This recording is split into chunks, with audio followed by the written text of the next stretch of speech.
is the thing that comes up constantly. Kundalini enlightenment is the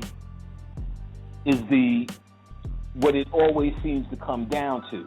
So we're going to deal with some statements. I'm going to go through some notes.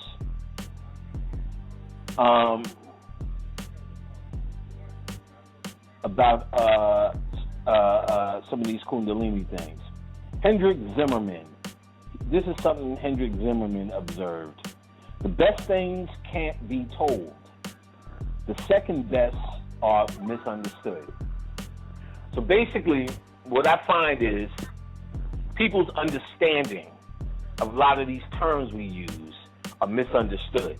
Because what's happening is they're taking these advanced terms, as I just laid it out, that these things are supposed to be understood so you can go on a otherworldly adventure, or an adventure that's outside of the normal, how could you say, routine, normal, everyday interpretation of planet Earth. So the Kundalini experience that you're supposed to have is not one where you say, well, I was eating a sandwich and I had a Kundalini experience. I got some good old pussy and had a Kundalini experience. I was sleeping and had a Kundalini experience. Those things can happen. Those things will happen. But ultimately, they're like anything, there are levels, and you're trying to have this Kundalini experience to go beyond the norm. So the best things can't be told. So that means someone who's telling, when you're in my group asking, well, what does this feel like? And what does that feel like? No one can tell you that. You're going to have to do some work, because the best of what this is cannot be told to you. So when you're trying to figure out panic, why is this, and do you do that panic, and do you do this panic? If I did that or didn't do that, it doesn't matter, because you will not have the experience until you try it. So it cannot be told to you. And then again, if you don't understand these terms or have a clear understanding on the goal, you will misunderstand what this shit is about. Now, in earlier times when esoteric knowledge was under jealous guard, and the spiritual aspirant usually had to endure years of patient waiting before he was taught. Now that information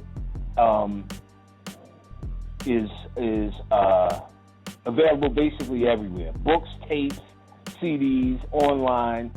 Secret doctrines can now be purchased and easily possessed. It does not mean they are easily comprehended, though they can be easily possessed. The words can be taught, sold, and the living wisdom cannot be confined within words, but still must be earned. Still must be earned. So, in other words, watching YouTube, buying a nice book collection from Amazon is not going to do it for you. Is not going to do it for you. This is a Kundalini, raising Kundalini, dealing with Kundalini is a process. It's not an overnight thing. It's not a destination. It is the primal energy in you, and it is always renewed, always changing. It is always life force. It is always will have a new meaning depending on what it is you're dealing with and why it is you're doing this particular work. So, again, you've heard me talk to you before about agenda, and you having this agenda, and you doing things for your agenda, you can never go further than your agenda. Mm-hmm. This is the same thing as having a religion or a group. The group is a group based upon the rules of the group. And if you do ungrouped shit, you are no longer in the group. If you do shit that's against the religion, you are no longer a religious person. Exactly. Therefore, you are limited by its very nature.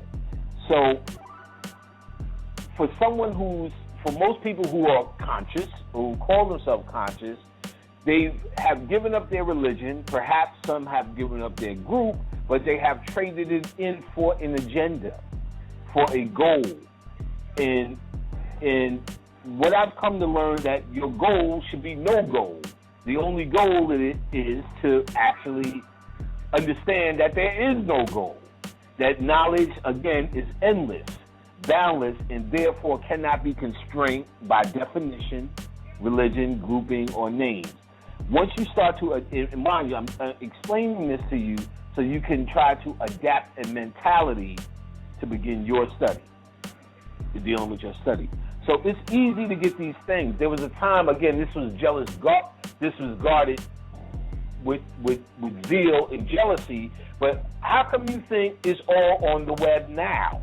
How come you think no one's, this Illuminati or whoever the fuck you believe is controlling you, hasn't stopped this now?